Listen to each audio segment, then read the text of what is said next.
Big boss live അപ്ഡേറ്റ്സിലേക്ക് പോകാം. Big boss അക്ബറിനോട് കാണിച്ചത് അനീതിയാണോ?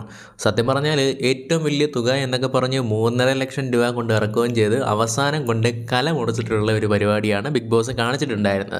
അതായത് വലിയ ടാസ്ക് ഒക്കെ കൊടുത്ത് മറ്റൊരാളെ പുറത്താക്കണം എന്ന് പറഞ്ഞ് അടിയും ഇടിയും ബഹളമൊക്കെ കൊണ്ടിട്ട് ഏറ്റവും അവസാനം ബിഗ് ബോസ് നൂറയും അക്ബറും വന്ന സമയത്ത് അവരും വിചാരിച്ചിട്ടുണ്ടായിരുന്നു എന്തെങ്കിലും ഒരു ടാസ്ക് ഒക്കെ വെക്കുമെന്നുള്ളതായിരുന്നു. എന്തെങ്കിലും ഒരു ടാസ്ക് കൊടുക്കായിരുന്നു. ഇതിപ്പോൾ പൊതുവായിട്ടുള്ളൊരു അഭിപ്രായം ചോദിച്ചതിന് ശേഷം അതിൽ ആർക്ക് കൊടുക്കണമെന്നുള്ള ഒരു തീരുമാനത്തിലോട്ട് വരുവാണ് ചെയ്തിട്ടുണ്ടായിരുന്നത്.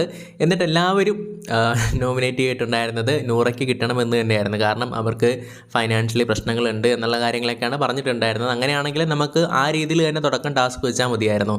അതായത് ഇങ്ങനെ ഒരു ടാസ്കിൻ്റെ ആവശ്യമില്ല.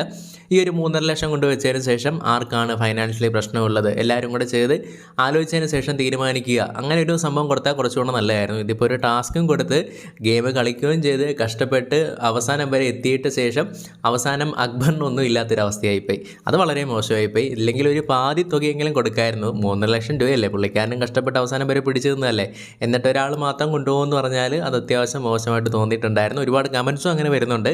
എന്തായാലും ലൈവ് കണ്ടവരാണെങ്കിൽ അഭിപ്രായം കമൻറ്റിലൂടെ രേഖപ്പെടുത്തുക.